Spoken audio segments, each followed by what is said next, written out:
Hi everybody, Kim here, Papa's Fix It Shop again. This is a kind of an update on the COVID-19 issue here where I'm at in Yuma. Today I was out, well first of all everybody that in my immediate family is fine. And everything else is just going the way it's going. I was out looking today for supplies. There's still no toilet paper. There's still no Kleenex, hardly at all. No cleaning supplies, hardly at all. And that led me down to a position because a lot of people need alcohol. They don't just want alcohol. They have to have alcohol. People who take injections every day, diabetics, people that test their blood all the time, those people absolutely have to have an alcohol that is higher than 40%, which is usually what rubbing alcohol. Hi guys, back again. Apparently my camera shut off. I might have whacked my iWatch and turned it off. Anyway, back to the alcohol. Like I mentioned, I'm trying to get above 40% alcohol, and I lost my footage, so anytime they make any kind of alcohol, vodka, whiskey, tequila, they end up originally with almost 100% pure grain alcohol, and then they actually add water to make it 80 proof, which is 40%.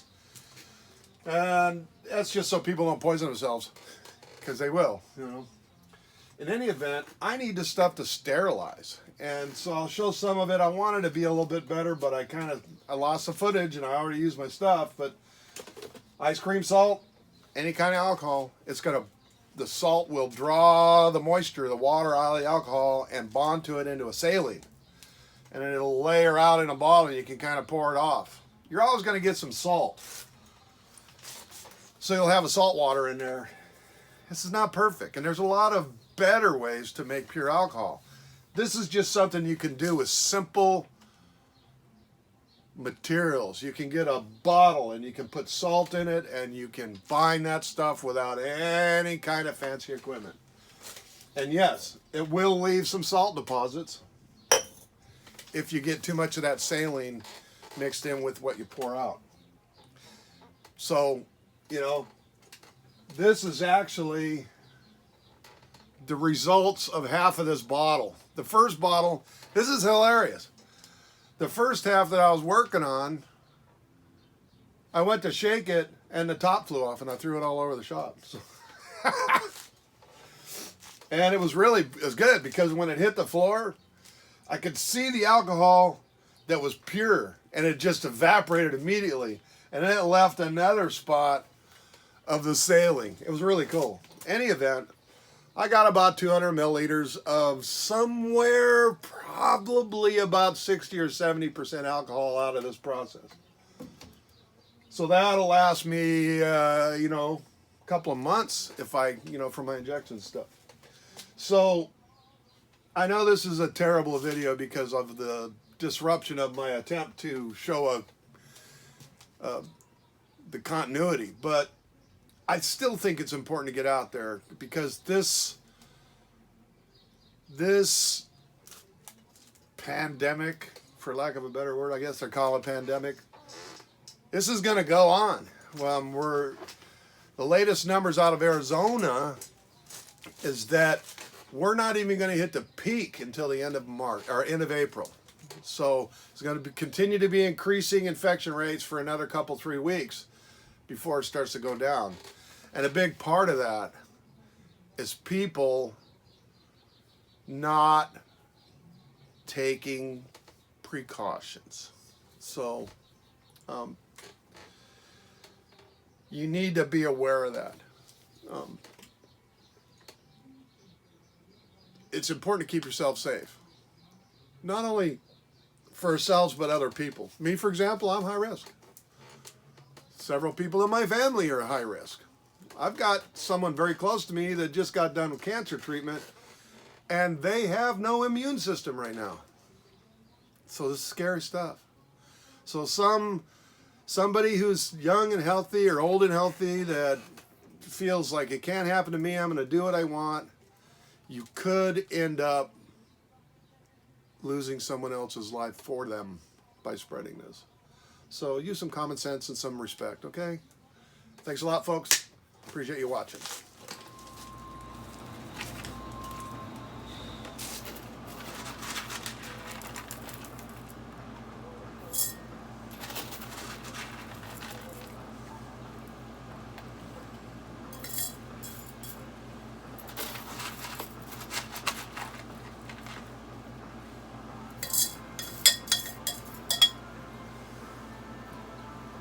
So that's about 200 milliliter line. Obviously it's not milliliters. It's a dry measure. But I keep track of how much I put in just to kind of be able to estimate things. So next I try and get it into this bottle.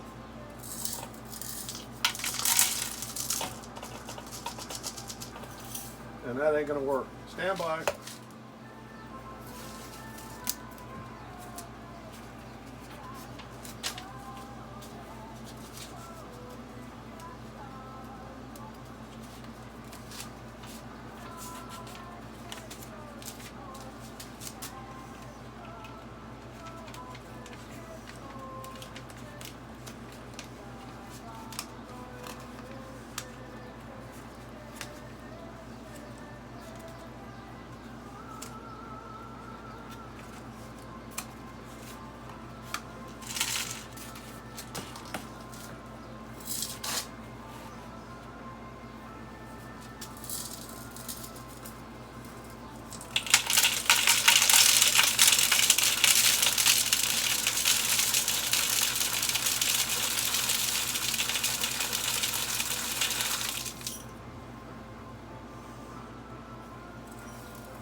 Okay, so now I got salt in there. Pop off my little nifty tricky funnel. Now, vodka. Again, I want to know how much vodka is going in that bottle. I can't dump the whole bottle because it won't fit with the salt. So I'm going to put 500 milliliters.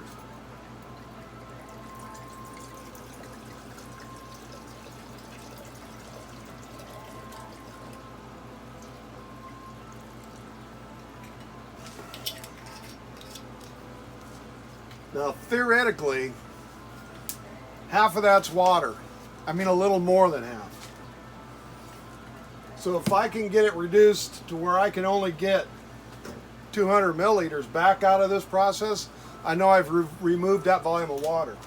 So let's see how it works.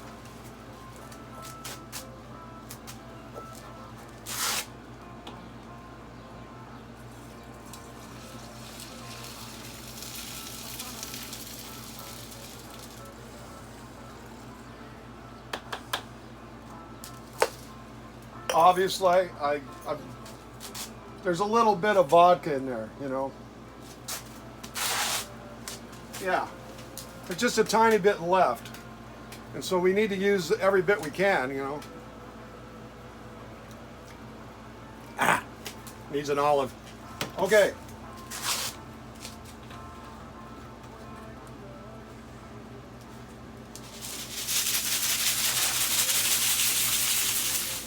I want to shake it up really good so that alcohol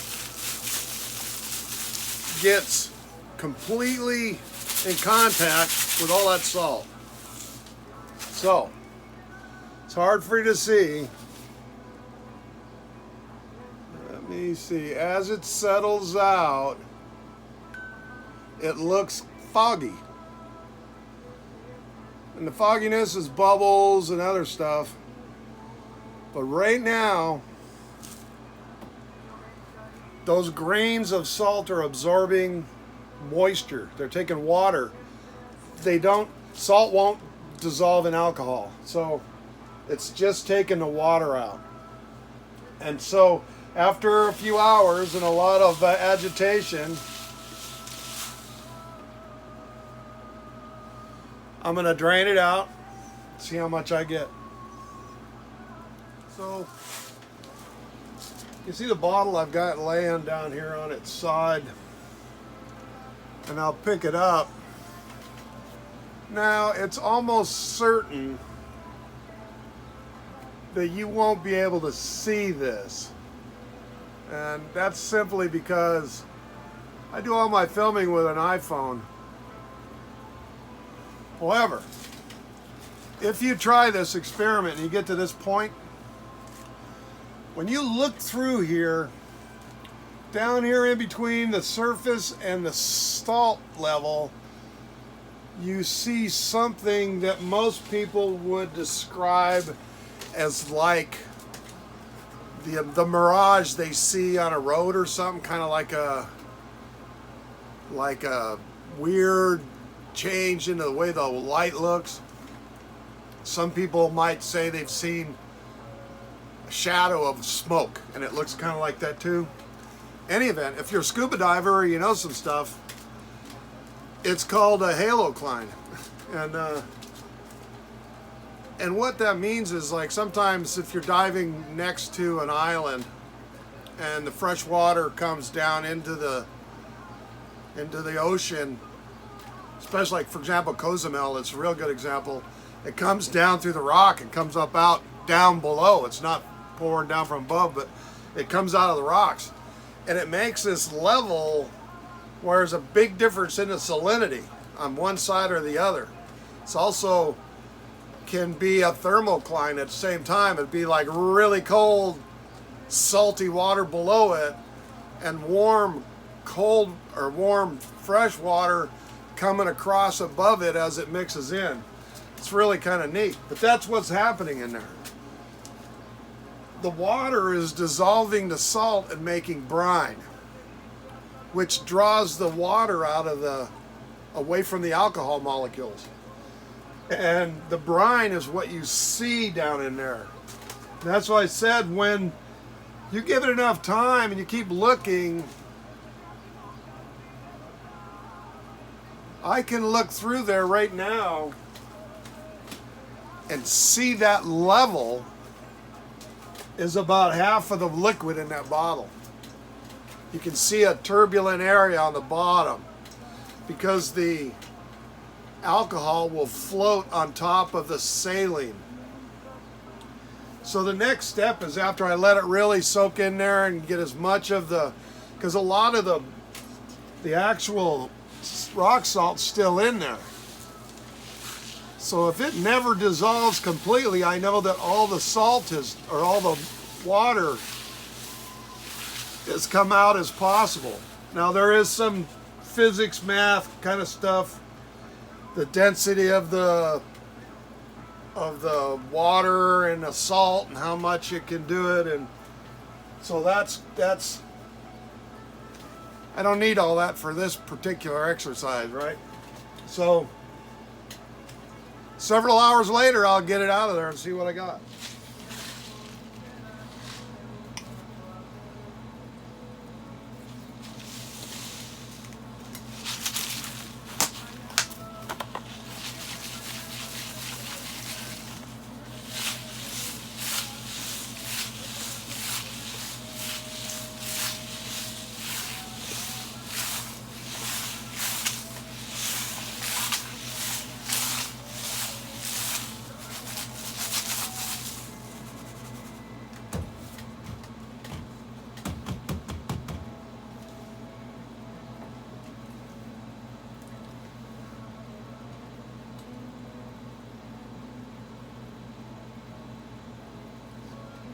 Kind of hard to tell. See if I can get this in the camera's view. You can see a line. There's a pretty good look at it. There's a line. The salt was up to this line right here, and it's down about here right now, about 1/4 of an inch, a little more. That's how much salt has dissolved. It's lost. I mean, I'd have to take a scientific wild ass guess, but that's about around 1/10 of the volume, maybe. I'm not sure.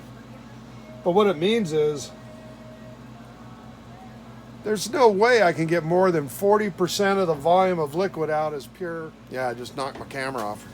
Anyway, since it's 40% by volume, I can't get more than 400 milliliters out of a 1,000 milliliter bottle. So 400 out of it, that's 40%. So I can't get more than, 200 milliliters out of half of that. So this area right up in here is about 200 milliliters. So that's about what I'll try and collect out of there. I'll pour out very carefully, just to get a couple hundred milliliters. And then I'll test it and see what happens. All right, folks. Here's vodka. Just to demonstrate. Let's see. I got a little bit left in there.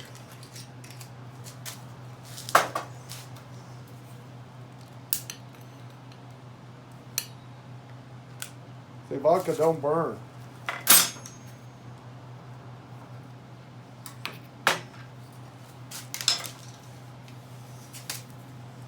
Here's heat.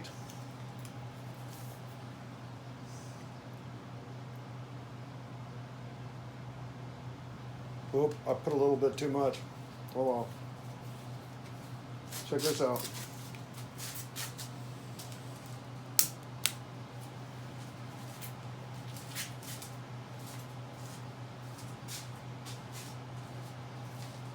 That is nearly 100% pure isopropyl alcohol. That heat by itself will decompose just about any organic molecule. So, nice. When I get done with this other stuff, I'll throw a test at you with that. I just tapped a sample. See how good it is.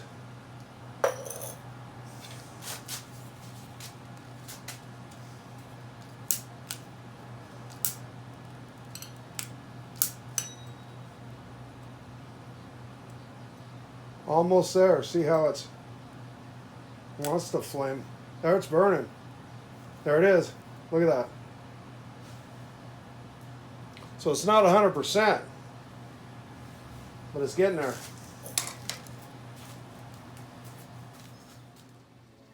Oh yeah, it's running. Okay, so finally drained all of it out.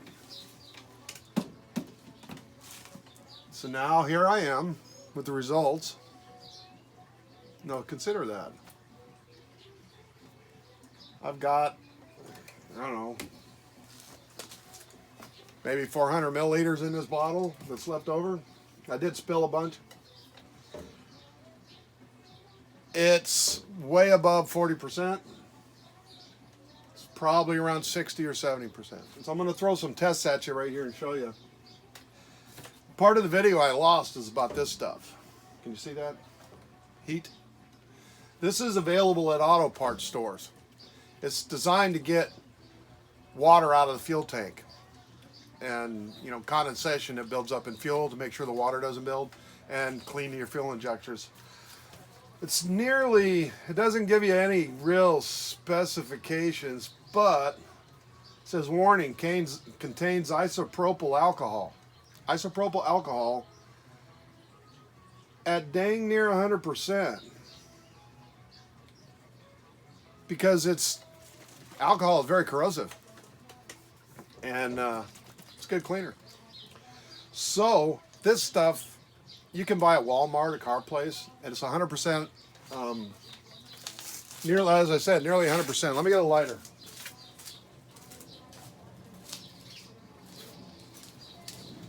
So realistically, this heat, you can get this. Nobody knows about this really. If you absolutely need alcohol, try this first. It's expensive compared to rubbing alcohol. This stuff's it's the real deal. So let me, at the risk of lighting the shop on fire, take my little pan. I'm gonna put just a teeny bit of this in here.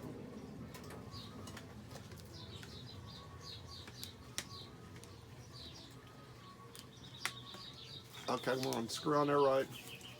I actually have this stuff here This is my gun bench, actually, by the way. I use this stuff to make lube for bullet casings when I'm reloading. You mix it with glycerin. So here goes. Watch this.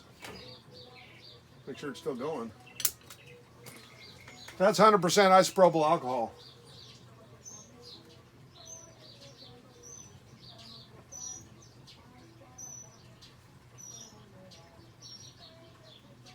That little guy keeps burning. And when it goes out, there is nothing left in here. Ooh. So I'll grab it with a pair of pliers. Just so you know.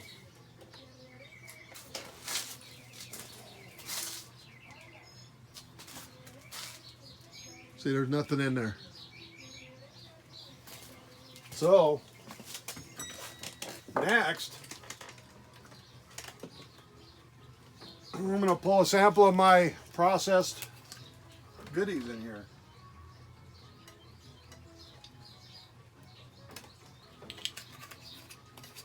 Now I have a, when you're seeing this, you'll see the video of the alcohol, of the vodka. It will not light up no matter what you do. So here's my stuff.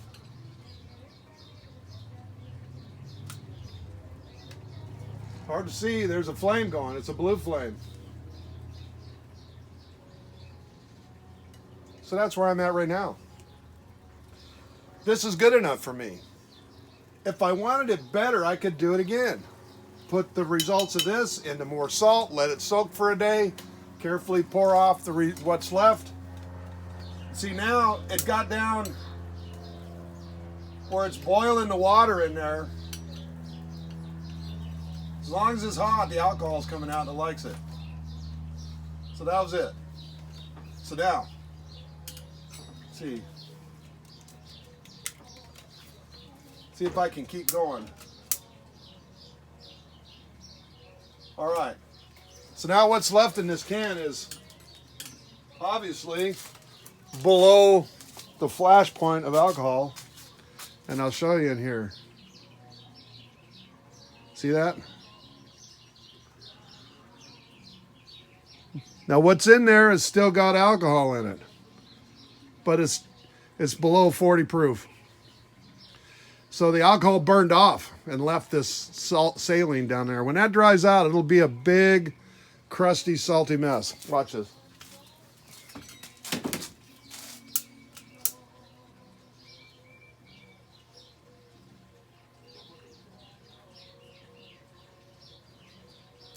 Yeah, I can't get no more alcohol. So